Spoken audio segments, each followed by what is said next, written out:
Welcome. These will be my thoughts on Fear the Walking Dead, Season 2, Episode 11, Pablo and Jessica. The episode is rated TVMA, so this video there will be spoilers for everything live-action Walking Dead leading up to and including this episode, but not for anything after this episode first premiered. Another episode that I absolutely loved.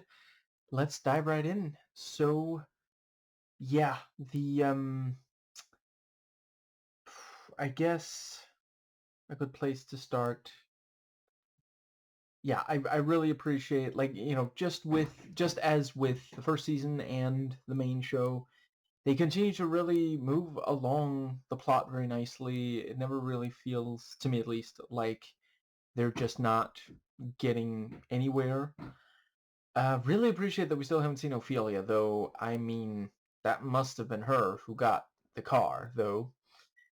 And yeah, so I appreciated getting to see how they got from the bar to that door. And I'll admit I was wrong. Apparently they didn't have that piece of furniture in front of the door before. They just had to break, you know, yeah, the locking mechanism or whatever it was in order to let the others in. But yeah, um, smart to have them use the zombie guts. And I yeah, great tension and suspense as they move past. That part where one of I forget, was it Maddie or was it Strand? One of them knocks over something, and it's like, oh shit. And let's see. Yeah, also just really appreciate. I mean, it's not really the first time, but they are still managing to make us able to take seriously a scene where we're literally watching someone with blood smeared all over their face. You know, um, Yeah, and that thing about, like, what did he say? Safer together. And he also had the thing about, you don't ration water, you drink it, and then you find more. That is true. Like, it is not a good idea to drink too little water. Like, if at all you are capable, obviously. Unfortunately, some people are not. But yeah, drink them if you got them is good advice for water. And you know, if you doubt me, feel free to, you know, look it up yourself, read up on it. Um, you know, like, I try to only speak on things where I feel I know, um, so as to not, get into too many situations where people can reasonably ask, "What are you talking about?" And the let's see, I think that is when we cut to Nick. And yeah, really appreciated that whole thing about, like, finding a way to make it up to them, and this thing of, like, making sure what was it, that they'll get high faster, and they won't care that it's been meddled with. And yeah, very clever to, I like the line about, I have a limited but very refined skill set. Yeah, science. Yeah, Mr. White. And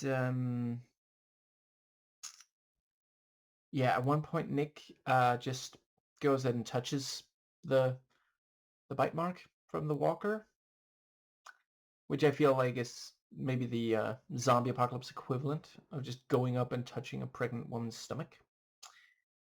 Just ask permission first, it's just kind of rude. Um, I'm just gonna put out there that there has never once been a time in my life where, without getting consent first, I just, like, touched someone else's zombie bite. Like, it just feels, yeah. And yeah, it feels very yeah, I believe Nick when he says he doesn't believe in miracles and such. I think that gets us back to the hotel. Yeah, the thing about, so they have the conversation and it's like, well, what are we gonna do about, the other, Pablo and the rest of, and yeah, genuinely clever that they had, it was on two different floors. The guy who is supposedly, going to speak for, there's the thing about like, well, he doesn't need to talk to you. Because like hypothetically, let's say that they brought guns and tried to attack or something, they wouldn't even hit the right floor to get to Pablo because he has no idea who they are. He just knows he doesn't trust the hotel employee, and these people are with her. And I guess that does bring us to the no, there's at least one more thing around the yeah. So they go ahead and have the conversation, and yeah, ultimately, the there's one holdout, but other than that, because Madison is making a lot of sense, like this could be home. This is, they really are in a great situation, and genuinely, I don't know if this is going to last or not for them. I definitely could imagine that this could be a place because yeah, it's got a bunch of pluses. They list some of them in the episode. I forget if they mentioned, but like, let's say that someone found this place and tried to attack it from the outside. Think about how many different places you could be hiding in there. Like, especially like, by now they have a decent number of people with all their forces combined. They could hide in a different room each. And if each of them have a heavy object, they could easily set traps and, make it a real pain in the ass for anyone trying to get in there, And I think that does bring us back to, yeah, I really love the soccer match. That was just, yeah, it's so great that Nick can, help these kids feel happy or be a little distracted and such. And let's see. Yeah, great conversation about, the, yeah, the thing about, I'm sorry about your boyfriend. Well, he's my brother. In that case, I really hope he's not also your boyfriend. But the yeah, just, somehow even after all these episodes, it still just hits when someone dies. Just really, really well done. And yeah, loved seeing the clearing of, they're like, well, that's one floor and three buildings. It would take us weeks like this, and we don't have that kind of time. We need to fortify it, so that we don't fall victim to bandits or something. And I do appreciate that it did look a little like you really want to be working on that. I understand Madison's concern, but it was very cool, very creative thinking, um, outside of the box with the bridge. And I really appreciated that the apology concerning the thing about, Alicia talking about, I've been taking care of myself for so long. It was not about she had to apologize to her mother for saying a harsh truth. It was that her mother apologized for not being there enough for her. That was really good. And also Alicia was very, she's like, look, you didn't do anything wrong, really trying to not make her feel too bad. Because obviously for a lot of parents, like one of the worst things they can imagine is their kid feeling like they abandoned them. And I think that is when the... Actually, I'm not entirely sure I have much more to say, but I guess I think the only thing I had left to say about the Nick part of the episode was the bit with, I was wondering. I felt like, okay, we're heading in that direction. So yeah, she was indeed, interested in him. And there was that thing about like, well, she tests people's, You're testing me? Like, was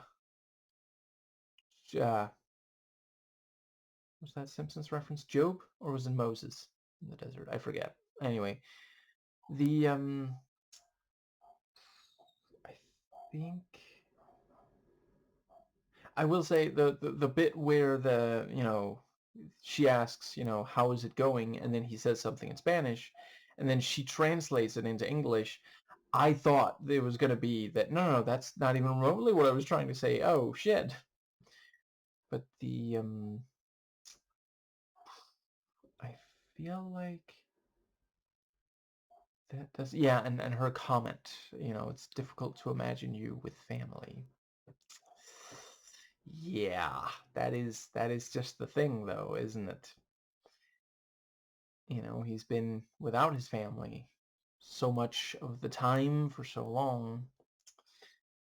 And yeah, just really appreciated the bonding. And yeah, so back to really cool seeing them carry out the plan, luring all the walkers onto the bridge. At first I thought, so we're seeing, Alicia, like, she gets out her phone and she's like trying to lure them. And yeah, at first I was like, oh, rock music, yeah, wouldn't be the first time I've seen a zombie be like, turn down that music. But obviously, the actual explanation is she's got an Android, and they're all like Apple fanatics. So, and yeah, love the tension of like, oh wait, the boat isn't, or yeah, whatever the fuck it's called, it's not quite far out enough, and they have to push it, and she's like, oh god damn it, come on, she's running on a bridge here, and yeah, really, really nicely done. And yeah, also the thing about their little moment, the bit where Alicia says, I thought you were dead. And Madison's like, I thought you were dead. God damn it. Isn't anybody on this show dead and not walking? And yeah, she tells her, listen, I need you on the water. I need you in that boat. I don't trust anybody else. That's so sweet. She won by default. But yeah, great tension. And genuinely also just so clever and not really something we've particularly seen before. But yeah, the Riptide, yeah, absolutely. This would work. And I guess that does bring us to the yeah, so they throw a big dinner because this is a time for celebration. Like, they got weeks worth of work done within hours. And yeah, ultimately, Pablo does not join, and Strand goes to talk to him. And I did really love the way of, because like, yeah, he's like, listen, I have literally been exactly where you are, and earlier we had the line about, this isn't home. I had a home. Yeah. And I did really appreciate that ultimately Pablo did agree, because like deep down he knows, Strand is obviously right. And yeah, we end the episode on just, Strand going in there. We hear the like growling and snarling.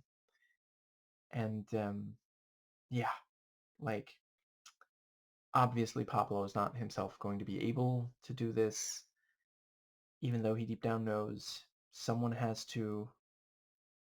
And Strand,